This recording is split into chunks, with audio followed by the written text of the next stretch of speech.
the norm of my element little g, what I really mean is its conjugacy length, which is defined as the smallest word length of an element of the group that is conjugate to G. Word length measured with respect to this finite generating set S. So smallest word length of a conjugate of G. Right, so what you do is you look at all conjugates of G in the group, you write them as words in the finite generating set S, you pick the shortest, and its length is the conjugacy length of G. And the question we want to address is the following. So suppose you give me some outer automorphism of the group. So the automorphism is fixed, and then I start iterating it on a certain element on the group, and I want to understand how this norm is going to grow as I iterate my automorphism. Right, so what are, let's say, the possible asymptotic behaviors of the norm of phi n of G as n goes to infinity, and I should also add as G varies over the set of all elements of the group. Right, so somehow we both want to understand first what are the possible growth types of elements in a hyperbolic group under iteration of automorphisms, but also if you choose one automorphism, somehow how many distinct possible growth types can you find as the element G varies among the group. So I should say this question had already been addressed for two important classes of hyperbolic groups, namely surface groups, thanks to the work of Thurston, and free groups, thanks basically to train track theory as developed by Bazina and Handel. So what I plan to do is start by reviewing what was known in these two classical settings, surface groups and free groups, and then I'll tell you what we prove in this general setting of an arbitrary torsion-free graph of hyperbolic group. Okay, so let's start with the first classical example, surface groups. So G is going to be, let's say, the fundamental group of a closed hyperbolic surface, let's say orientable for simplicity. So by the then-Nielsen-Burr theorem, the outer automorphism group of G is nothing but the mapping class group of the surface. So really here the question is the following. You give me some mapping class of the surface. I start iterating it on a curve, an element of the fundamental group, and we want to understand how the length of the curve is going to grow under iteration of this diffeomorphism. Right, and here, by the way, when I say the length of a curve, you can either choose to measure it using this conjugacy length by viewing the curve as a conjugacy class in the fundamental group of sigma, or you could use a hyperbolic length with respect to a fixed hyperbolic metric on the surface. Actually, you would get the same answer because these two lengths, the conjugacy length and the hyperbolic lengths, are known to be by Lipschitz equivalent to one another. Okay, so growth of curves on a surface under iteration of a mapping class has completely been described by Thurston. And maybe the first thing I should say is the case where phi is a pseudo-Unusov diffeomorphism of the surface. So if you iterate a pseudo-Unusov diffeomorphism on the surface and apply it on a curve, Thurston proves that the length of the curve is always going to grow exponentially fast under iteration of phi. And in addition, all curves on the surface will grow at the same exponential speed, which is nothing but the so-called stretching factor of the pseudo-Unusov, which you can also define using the attracting and repelling foliations of the pseudo-Unusov as the amount by which they get dilated or contracted. Right, so in this case, all curves on the surface grow like lambda to the n. So here I mean by Lipschitz equivalent. So this norm is comprised between 1 over c times lambda to the n and c times lambda to the n for some constant c, where lambda is the stretching factor of the pseudo-Unusov, which, by the way, is known to be an algebraic integer because it basically arises as a Perron-Frobenius eigenvalue of a certain matrix associated to the pseudo-Unusov. Okay, so this case was understood by Thurston thanks basically to foliation theory. Now, what happened in the case where phi is no longer assumed to be a pseudo-Unusov? Well, we saw in Richard's talk that in this case it's either reducible or periodic. So Thurston proved that maybe up to replacing phi by a certain power, you'll always be able to find a phi invariant decomposition of the surface sigma into various subsurfaces. So maybe something like this, right? So phi, or phi to the k, preserves each of the pieces from this decomposition. And in addition, in restriction to each of these pieces, phi is either a pseudo-Unusov of the corresponding subsurface, and there might be several pieces in restriction to which phi is a pseudo-Unusov, possibly with the same stretching factors, or possibly with distinct stretching factors. And you might also have some pieces from the decomposition in restriction to which phi is just the identity. Plus, phi might involve then twists about the various curves that arise in this decomposition.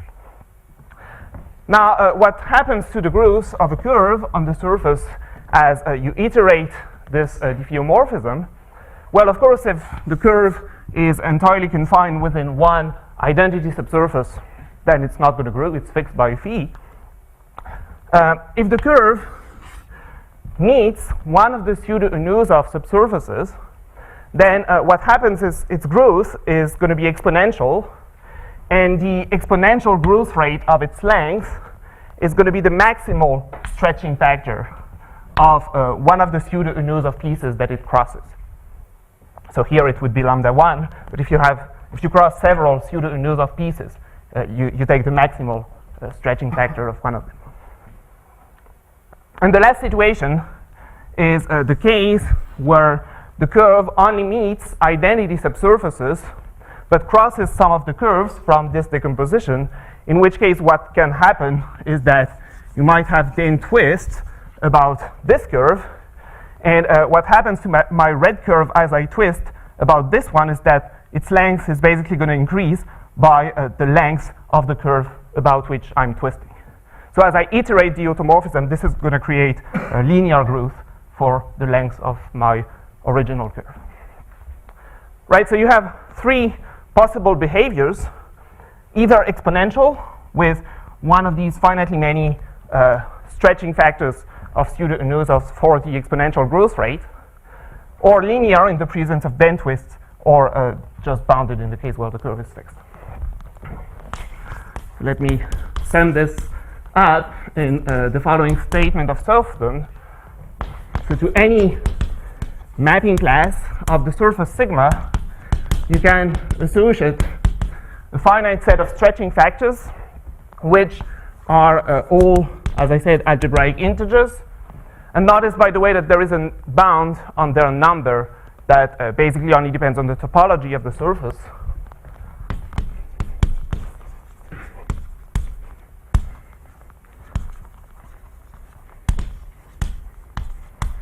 And now, if you start iterating phi on a curve on the surface, then the growth is either exponential with one of these lambda i's as the exponential growth rate, or linear or bounded, and actually in this case phi n of c is periodic.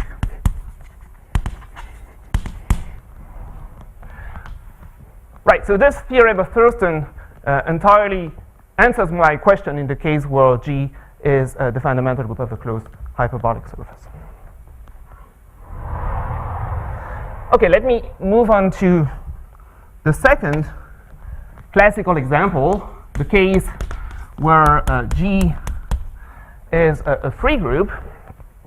So as I said, this was completely understood basically thanks to train track theory as developed by Bezvina and Hindel in their original paper where they defined train tracks for free groups. And I think this precise statement first arose in print in a paper of Levitt. And it tells you that to any outer automorphism of a free group, again, you can associate a finite collection of exponential growth rate. Again, all these growth rates are going to be algebraic integers because they arise as Perron-Frobenius eigenvalues of certain matrices associated to train tracks that describe your automorphism. Again, there is a bound on their number that basically only depends on the rank of the free group. So I think Levitt gives the optimal bound of 3n minus 2 over 4. And if you start iterating phi on some conjugacy class in the free group, then so the general behavior here is that the norm of phi n of g is always going to be like some exponential lambda I to the n for one of these values of lambda I times some polynomial, with also a bound on the possible degree of the polynomial part of the growth that only depends on the rank of the free group. Notice that I allow for one of the lambda i's to be equal to 1, in which case you might have elements of the free group whose growth is polynomial. Right, so there are two main features in common between these two theorems, and these are the two features that we're going to generalize to all torsion-free hyperbolic groups. First, under iteration of phi, every element has a well-defined exponential growth rate, and there are only finitely many of them that arise. And second, whenever you have an element whose growth is sub-exponential, here if lambda I is equal to 1, then actually the growth is polynomial. Right? You have this dichotomy, exponential growth or polynomial growth. You cannot have an element in the free group or in the pi1 of the surface that grows with an intermediate growth rate. Notice, however, that there are also some novelties when you pass from surface groups to free groups. One of them is that you can have this mixed behavior of an exponential times a polynomial, which you didn't see in the surface setting.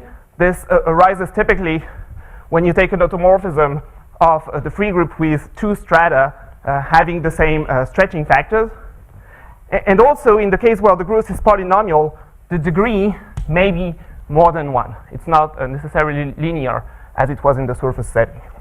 So typically, if you pick the following automorphism of F3, if I got it right, you should check that A grows quadratically under iteration of this automorphism.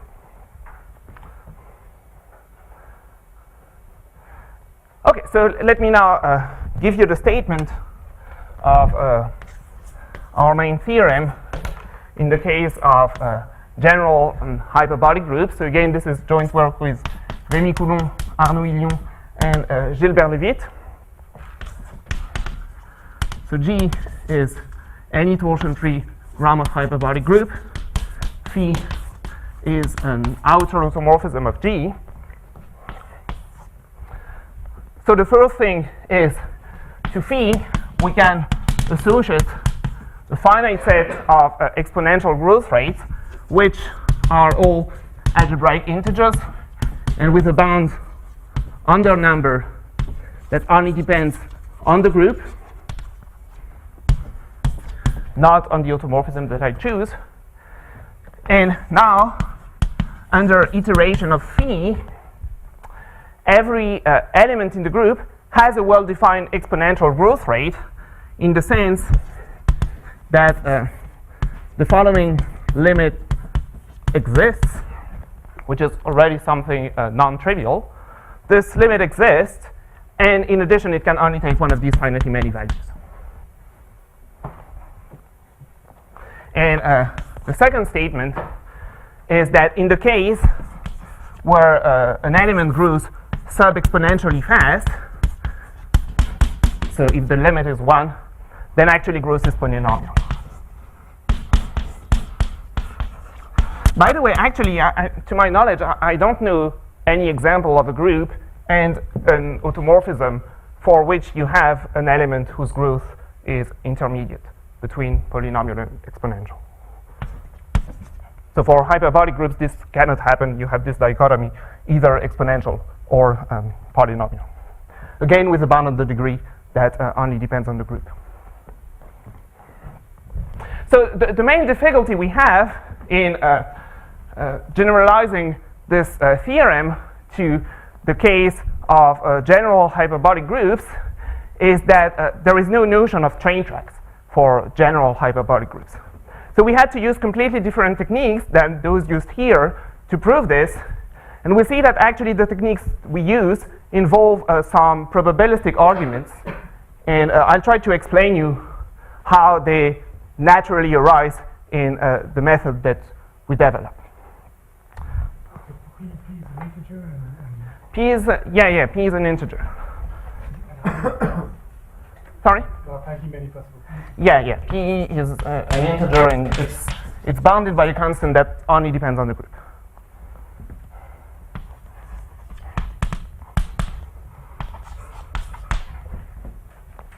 So, however, our techniques do not allow us to have this precise behavior exponential times polynomial. We suspect it might still be true in this general setting, but we cannot prove this. I should say also we have a version of this theorem in the case where G is toral relatively hyperbolic, meaning if you allow Zn as a parabolic, in which case you can also have exponential growth coming from a matrix acting on the Zn factor.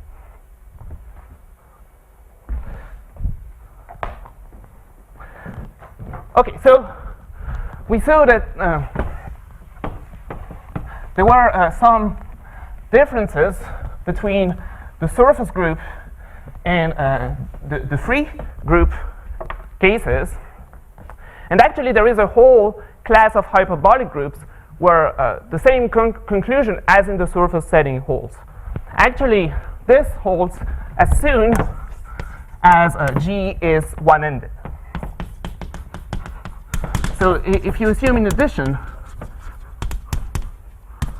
that G is one-ended, which equivalently means that G does not split as a free product, then you have the same conclusion as in the surface setting, meaning for every automorphism of G and any element in the group, the growth is either purely exponential by Lipschitz equivalent to some lambda to the n, where here actually this lambda is really the stretching factor of some pseudo-Unusov coming from a surface.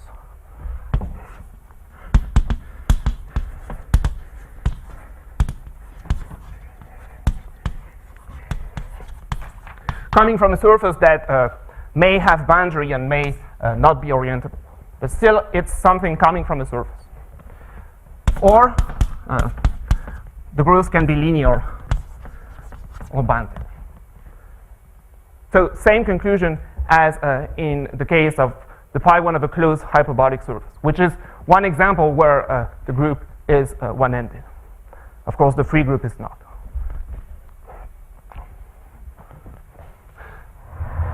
And this theorem is obtained by using JSJ theory, which basically tells us that any one-ended hyperbolic group is kind of built out of surface subgroups where you have these various behaviors that can occur, and some rigid subgroups, which are subgroups that have no automorphisms, no outer automorphisms, basically. So that's why you get the same behavior as in the surface setting. Maybe I can develop a bit more on this.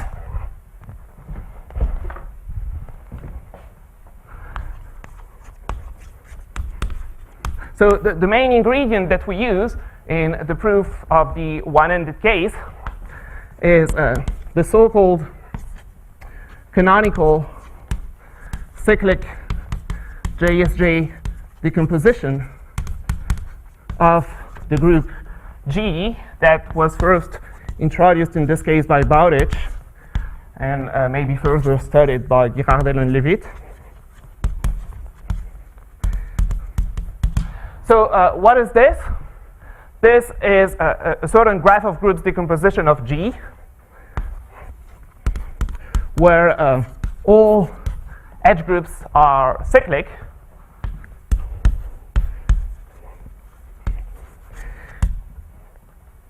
And this splitting of G is canonical in the sense that it's invariant under all automorphisms of the group.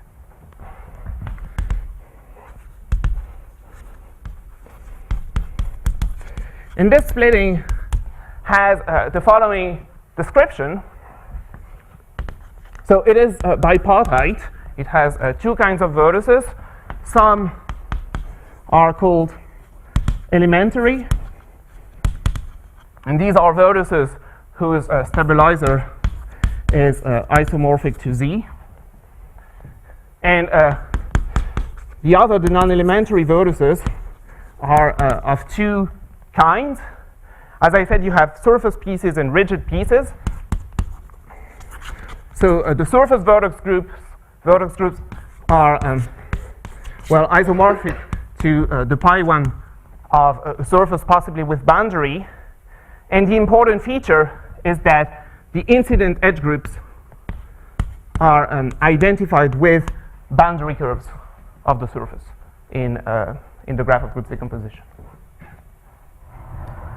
And the non-surface, non-elementary vertices are rigid, and these are characterized by the fact that their outer automorphism group is finite. Examples of hyperbolic groups, of rigid hyperbolic groups having finitely many outer automorphisms include pi1 of some hyperbolic three manifolds, or some groups obtained from small cancellation theory, for example.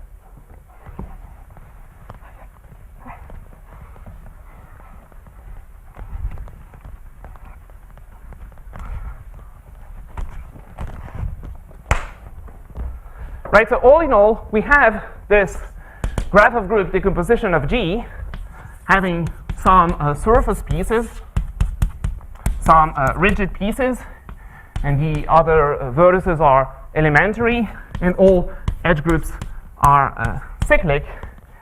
And as I said, the important feature of this JSJ decomposition is that it's invariant under all automorphisms, which enables us to read the behavior of an automorphism from this splitting.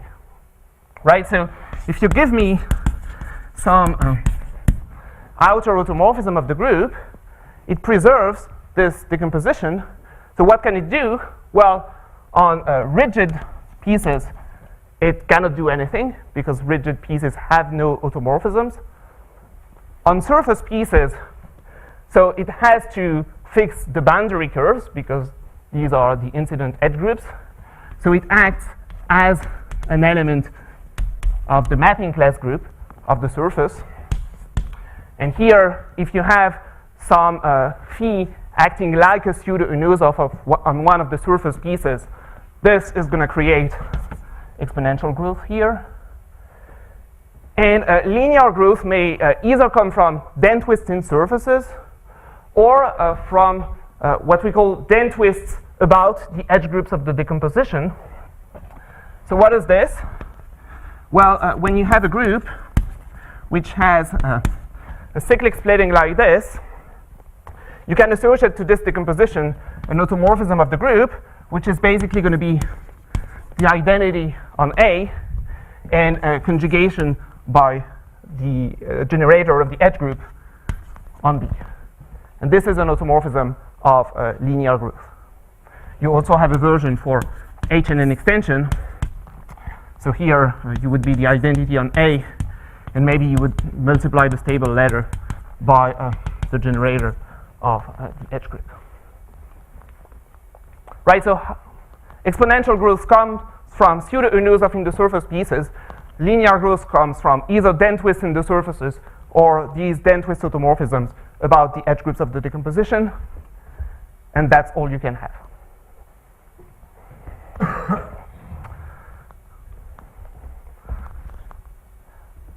Okay, so I would now like to move on to the general case. So I'm no longer going to assume that G is one-ended. And the first thing I would like to do is explain you how we prove the first part of our main theorem, how we get the finitely many exponential growth rates for elements of the group under iteration of phi.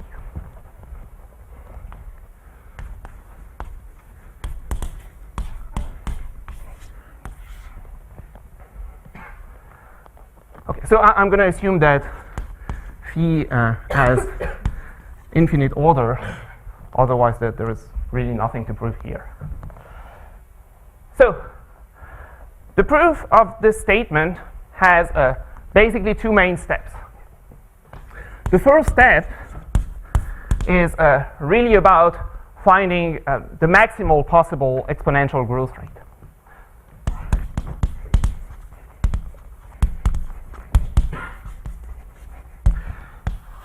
So what do I mean by this? Well, the key proposition that we prove, which is really the heart of the argument, is that so we build an action of the group G on a tree that detects the maximal exponential growth rate in the sense that all elements of the group that act as loxodromic isometries of this tree will grow at the maximal possible exponential speed. So here is the precise statement. We build some non-trivial G action on a tree. Non-trivial just means that there is no global fixed point for the action. I should probably add here very small, which is just a condition about possible stabilizers of non-degenerate arcs and tripods in the tree, which should be at most cyclic, say. And this tree detects the maximal growth rate in the sense that if you pick any element of the group which acts as a loxodromic transformation of the tree with a positive translation length, so this is the translation length, which is the infimal displacement of G acting on the tree. Equivalently, if G doesn't fix any point in the tree, then it grows at the maximal possible speed in the sense that first, the following limit exists, but also it's the same for all these loxodromic elements. And it's maximal in the sense that if you take any other element of the group, possibly acting with a fixed point on the tree, then it's going to grow slower in the sense that the Lim sup of this quantity is smaller than lambda.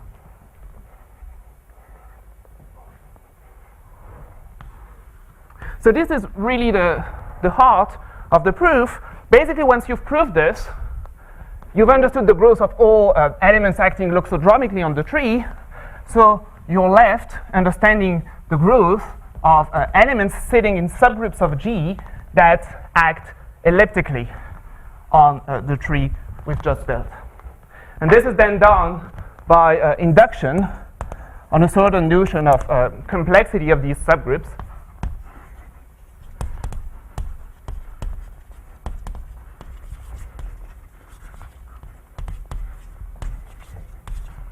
Right, so basically what we have to prove is that point stabilizers in very small G trees first are invariant by the automorphism, so that we can restrict phi to these subgroups of G, and they are simpler with respect to this notion of complexity, which then enables you to argue by induction to find the other possible growth rates of elements of the group. Typically, the example you can keep in mind is if G is a free group, then you can just choose the rank as your complexity. And it's true that in a very small Fn tree, point stabilizers have rank at most n. And you can then argue by induction on the rank to find the other growth rates. In general, we work with a different complexity than the rank. We take something like the maximal number of edges in a certain cyclic splitting of the group G. The kind of arguments that are involved in proving that point stabilizers are simpler involve JSJ theory and, of course, analysis of G actions on trees, but these are tools that were already available, so there is actually really nothing new in this second step proving that point stabilizers are simpler. So really, today, I would like to focus on explaining you how we built this tree T that detects the maximal possible growth rates of elements.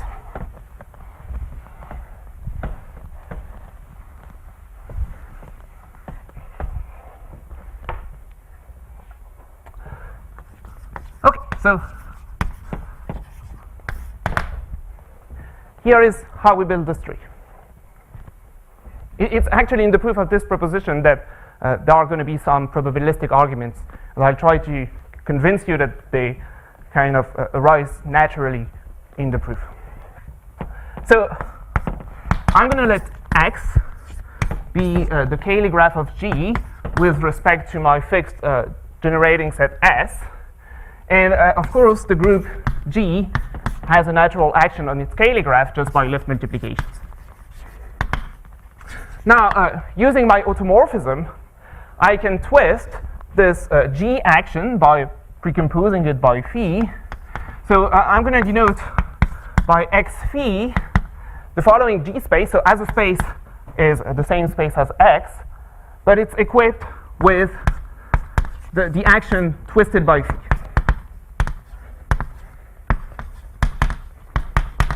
Right, so an element of the group acts for the new action as Phi of G acted for the original action, where here phi is any representative of capital Phi in its outer class.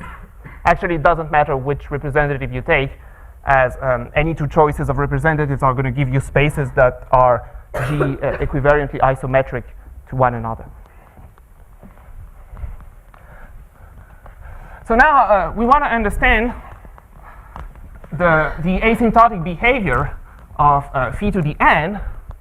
So what we're going to do is look at the following sequence of spaces, and we hope to be able to make them degenerate to a G action on a tree, and hope that the limiting tree will satisfy the conclusions we want.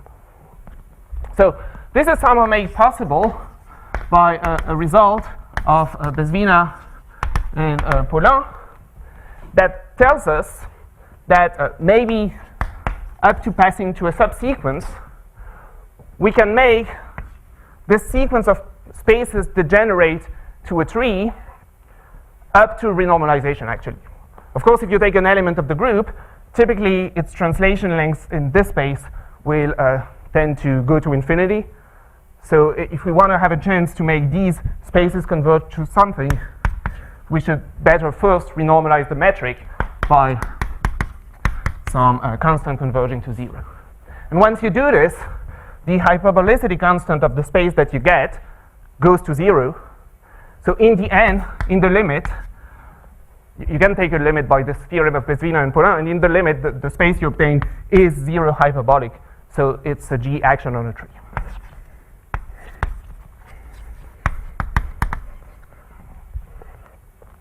So this is a convergence in the so-called equivariant Gromov-Hausdorff topology. Basically what it means is that if you pick some big finite subset in T, then you're going to be able to almost find the same big finite subset, maybe up to some epsilon, in this approximating space. And the action of G on this big finite set in T is almost going to be the same as the action on G on the approximating set in this space. Now, if I pick an element in the group, its translation length, viewed as an isometry of this hyperbolic space, by a definition of the phi twisted action, this is nothing but the translation length of phi nk of G in the original Cayley graph, multiplied by the renormalizing constant. So from this convergence, you want to say that all elements that act with positive translation length in T should have the same growth, which is basically 1 over lambda k, while elements which act with 0 translation length in T should grow slower. And this looks very close to what we want to prove. Except that there is one difficulty here. The difficulty is that in this argument, we need to pass to a subsequence from the beginning. This is actually a compactness argument that gives you a possible limiting tree.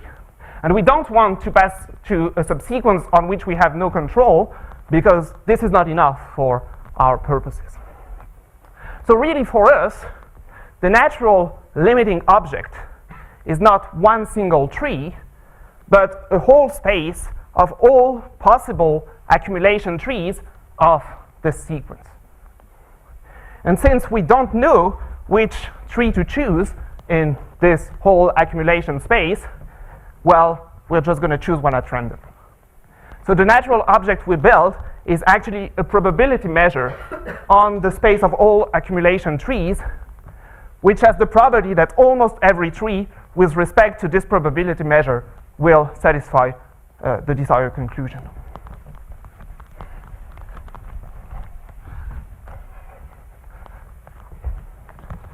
Right, so we started with, so we have the forward phi orbit of X. We compactify it thanks to the Bezvina-Paulin theorem by adding all maybe projective classes of all these accumulation trees. Projective just means that I'm only considering them up to rescaling, because the convergence here is projective. And the whole thing is compact. Now, on the forward phi orbit of X, I have a natural sequence of probability measures, where mu n basically is just going to be the uniform probability measure on the first n points in my orbit. So mu n is, I send the Dirac masses on X phi to the k. Since this space is compact, I can pick some weak accumulation point of the sequence of probability measures. And this is typically going to be a probability measure on the space of all these accumulation trees. And what we prove is that almost every tree with respect to this probability measure satisfies the desired conclusion, sorry. Okay, so I want to explain how we do this before. Somehow, in order to measure quantitatively the dynamics of phi acting on this space, I'm going to introduce a metric on the forward phi orbit, and I'm going to say that the distance from x to x phi is it's somehow going to measure the minimal amount of stretching that I need to pass from this space to that one in an equivariant way. So I'm going to take the logarithm of the infimal Lipschitz constant of a map from x to x phi, which is G equivariant. This is analogous to Thurston's symmetric metric on the Teichmüller space, or to the Lipschitz metric on Köhler and Bachmann's outer space in the case where G is a free group.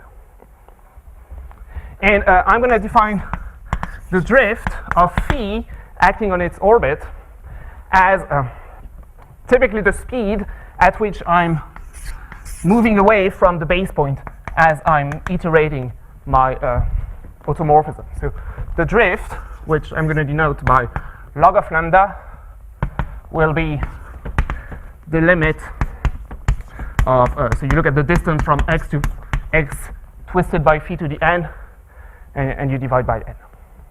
This is well defined just because these sequences subadditive. Another way to say this is that lambda is the limit of the nth root of the Lipschitz constant from x to x phi to the n. The first easy observation we can make is that this lambda gives an easy upper bound on the growth of elements in the group under iteration of phi.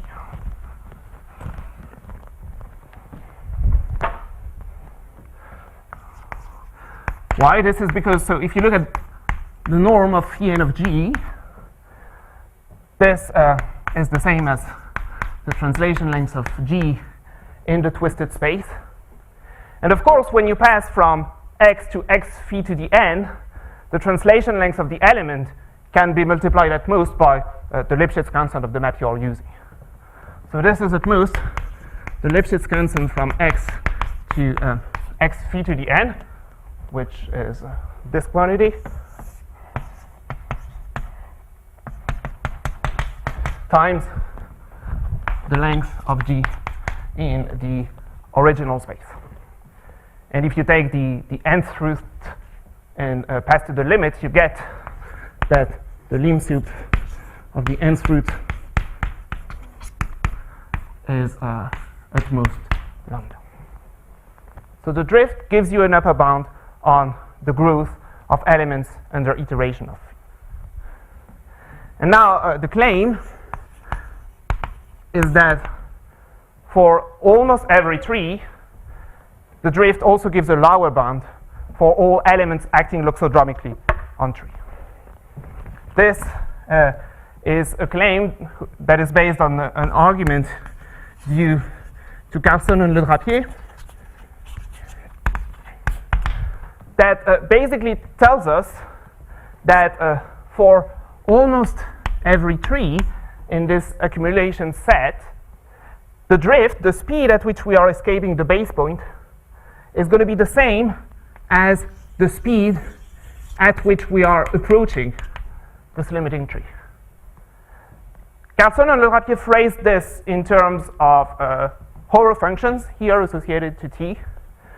In our setting, using this metric, this amounts to saying that the log of the drift is the same as the limit of 1 over n times the logarithm of, so to measure the speed at which we are approaching t, you look at the Lipschitz constant of a map from the space you've reached at time n to the limiting tree. Actually, this converges to 0, so there is naturally a minus sign that arises here.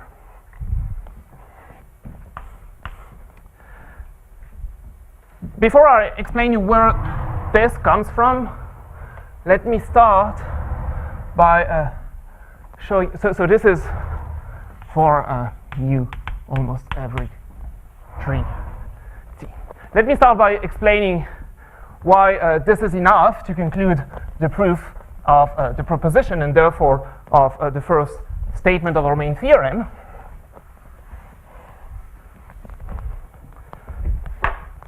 So as before, I can write that the translation length of G in T is at most the Lipschitz constant of, the map from x phi to the n to T times the translation length of G in this space x phi to the n, but this is the norm of Phi and of G. And my claim here tells me that this Lipschitz constant is roughly of the order of lambda to the minus n, from which you get that the norm of Phi and of G is closely greater than lambda to the n times the norm of G in T, and you derive that if G is loxodromic in T, it grows at speed at least lambda.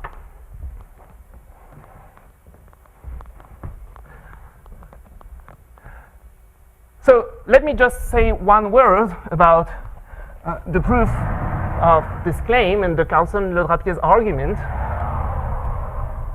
because it's actually a very short argument.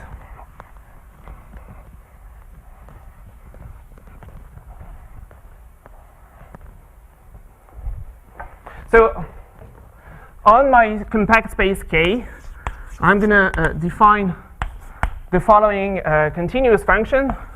So to any space in my compact space K, f of y is somehow going to measure how much we've approached the point y as we've made one step in the space, as we move from x to x phi. So I look at the logarithm of the Lipschitz constant from x to y, and I subtract the logarithm of the Lipschitz constant from x phi to y. Now, I claim that the average progress you make, the average of this function with respect to the probability measure, is nothing but the drift. And this is just by definition of my measure mu. So this integral, by definition, is the limit of 1 over n times the sum of f applied to x phi to the k. This is just the definition of this weak limit. And you have a telescopic sum, and you see that the last term you get is the log of the Lipschitz constant from x to x phi to the n, which, when you take the limit, just gives you the drift.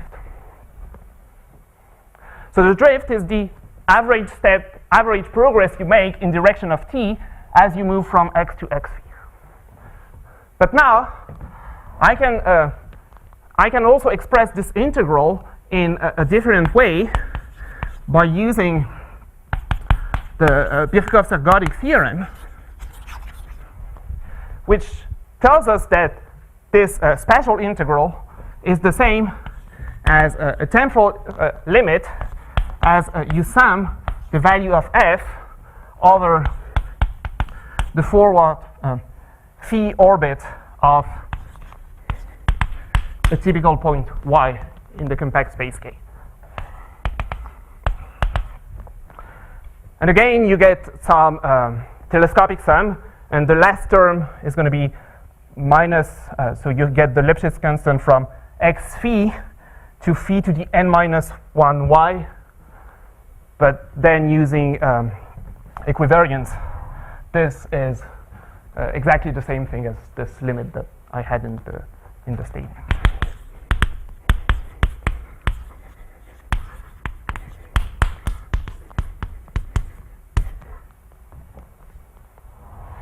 And this concludes the proof of the first part of our main theorem. We've detected all possible exponential growth rates for elements in G under iteration of phi. Except that I've actually not explained you why these are algebraic integers. This does not follow from the probabilistic argument. It's something that we actually prove a posteriori.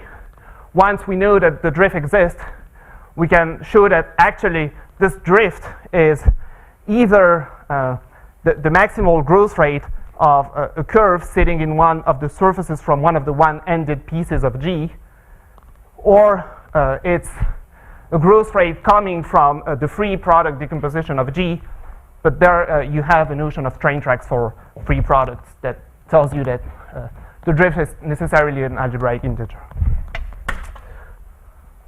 Okay, maybe in my last 5 minutes, let me just say one word about how we prove the second part of the proposition, the dichotomy between exponential growth versus polynomial.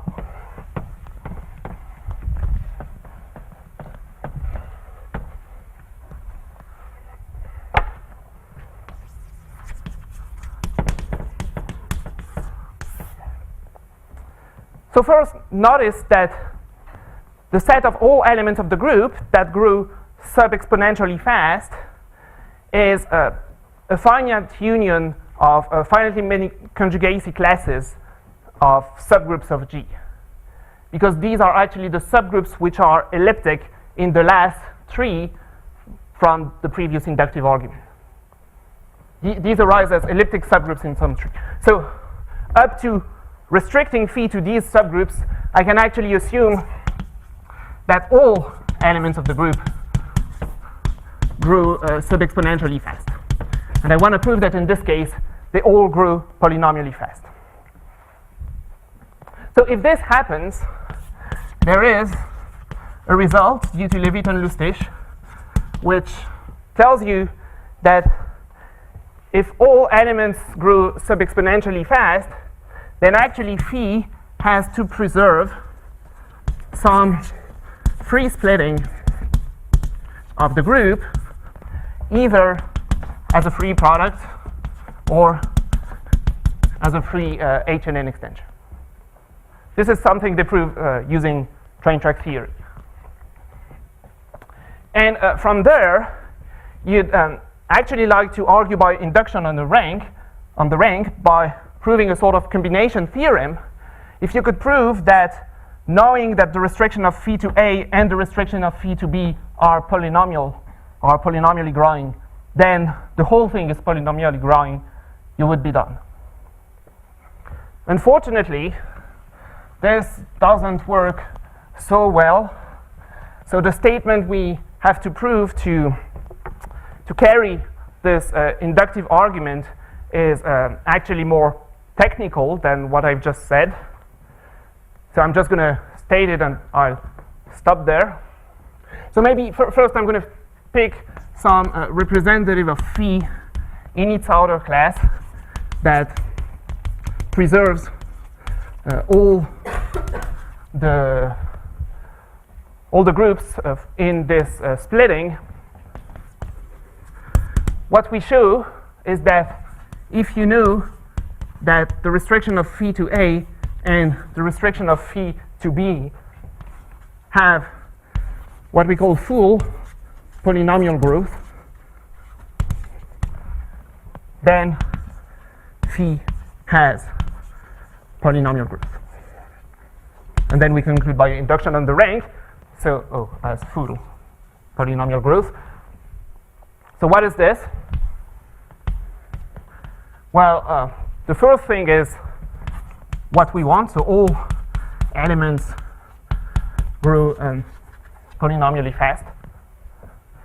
But there is also a second technical assumption that arises, which is that if you take two elements in the group and you form the following product, so you look at G times Phi of G times Phi squared of G, and so on, up to Phi n of G. And then you do the same with H in the reverse order. Then the word length of this grows polynomially fast. And this is the painful condition to carry over the inductive argument. But somehow it arises quite naturally for what we want to prove. Why? Because if you are in the case where G is a free H&N extension, and so let's say I denote by T a stable letter, and I have an automorphism which does something in restriction to the A factor and sends T to T times W, where W is a word in A, then when you iterate phi on T, what you get is precisely this kind of product that I've written.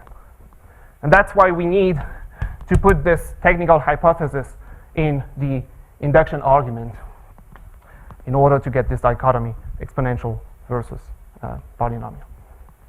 Thank you.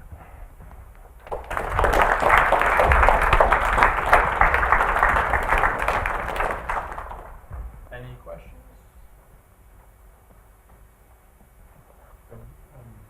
Yeah, so you have these three cases, this case, different cases, different growth, possible growth. Can you get any information on the shape of G's that have been given growth type? Oh, yes. Well, basically, you see from the proof that so they arise really as subgroup systems of G, and typically, so say the second growth rate after the top one corresponds to subgroups of G that are elliptic in the tree that I've built. So yes, you get that these various growth rates arrange according to a certain filtration of G by subgroup systems. For example, can you say something when does case 2 arise? Oh, in the polynomial When is it case. G's are exceptional.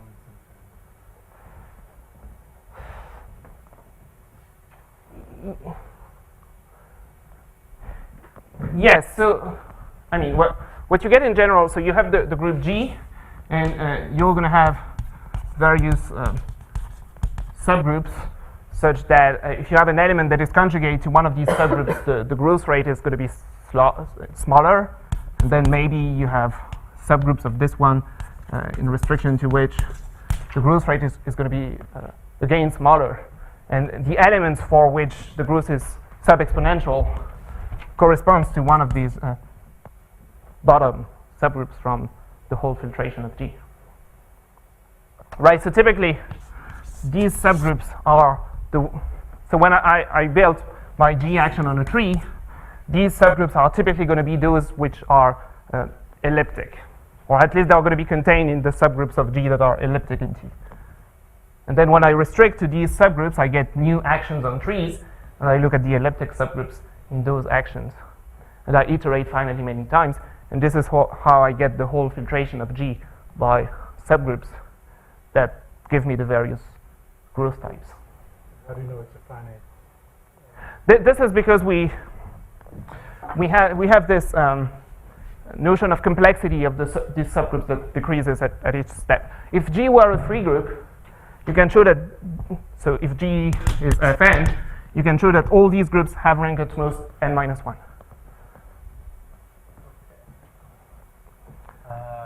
Any more questions? I'm sure we will be happy to answer during the wine reception. So let's give them another round of applause.